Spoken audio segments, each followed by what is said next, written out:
Selamat datang di seri 7 pembelajaran mendalam. Kali ini kita akan belajar mengenai strategi metakognitif. Metakognisi merupakan kemampuan berpikir tingkat tinggi atau higher order thinking skills yang didefinisikan sebagai pemahaman peserta didik dan kontrol terhadap proses berpikirnya sendiri.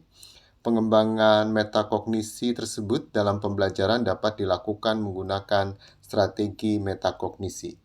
Ada 3 fase dari strategi ini. Yang pertama, perencanaan dan pendugaan, pengawasan dan kontrol, evaluasi dan refleksi.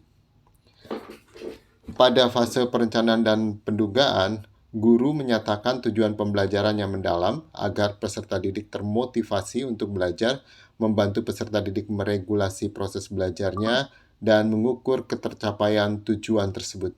Cara merumuskan tujuan yang mendalam telah dibahas di sebelumnya. Yang kedua, peserta didik diminta untuk menjelaskan pemahamannya terhadap masalah matematika yang diselesaikan. Penjelasan tersebut dapat berupa menyebutkan apa yang diketahui dan yang ditanya, menceritakan kembali masalah dengan bahasanya sendiri, membuat tabel, grafik, atau gambar tertentu yang menyatakan kondisi dari masalah.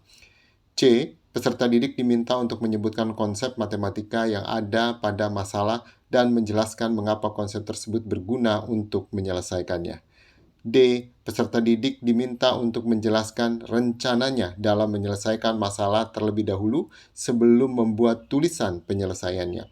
Guru dapat bertanya kepada peserta didik, bagaimana rencana kalian untuk menyelesaikan ini? Apa langkah pertama untuk menyelesaikannya? Setelah peserta didik menjelaskan langkah pertamanya, guru dapat mengajukan kembali pertanyaan. Kemudian, langkah selanjutnya apa? Fase yang kedua, pengawasan dan kontrol. Aktivitas pada fase ini, A.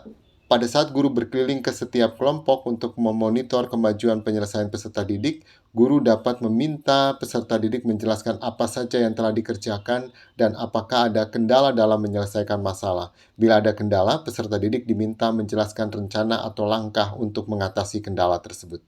B. Peserta didik diminta untuk menjelaskan penyelesaian suatu masalah di depan kelas secara berkelompok. Sebelumnya, peserta didik perlu menuliskan penyelesaian tersebut di papan tulis atau menayangkannya menggunakan LCD. Fase yang ketiga, evaluasi dan refleksi. Aktivitas pada fase ini, A. Guru dapat mengajukan pertanyaan mengapa atau bagaimana setelah peserta didik menjelaskan penyelesaiannya. Sebagai contoh, guru mengajukan pertanyaan, mengapa kamu menulis demikian di baris ke-10? Atau bagaimana kamu memperoleh nilai tertentu pada baris tulisan penyelesaian? Pertanyaan mengapa atau bagaimana disebut dengan pertanyaan metakognitif yang membantu peserta didik menyadari proses berpikirnya. B. Guru mengajukan pertanyaan, bagaimana kita yakin bahwa jawabannya benar atau mengapa menurut kelompok bahwa jawabannya benar. Pertanyaan ini dimaksud agar peserta didik mengevaluasi proses berpikirnya dalam menyelesaikan masalah. Selain itu, guru mendorong peserta didik untuk memeriksa kembali penyelesaiannya sesuai dengan tahap POLIA. C. Cara lain untuk mengevaluasi adalah meminta peserta didik menyelesaikan masalah dengan cara berbeda.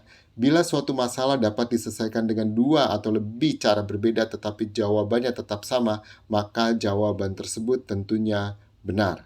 D. Pada akhir pembelajaran, peserta didik diminta untuk menceritakan pengalaman belajar yang diperolehnya dan bagaimana pengalaman tersebut membantu peserta didik dalam mencapai tujuan pembelajaran yang disampaikan di awal. Demikian strategi metakognitif yang dapat membantu peserta didik untuk memperoleh atau mengembangkan keterampilan berpikir tingkat tinggi. Selamat belajar.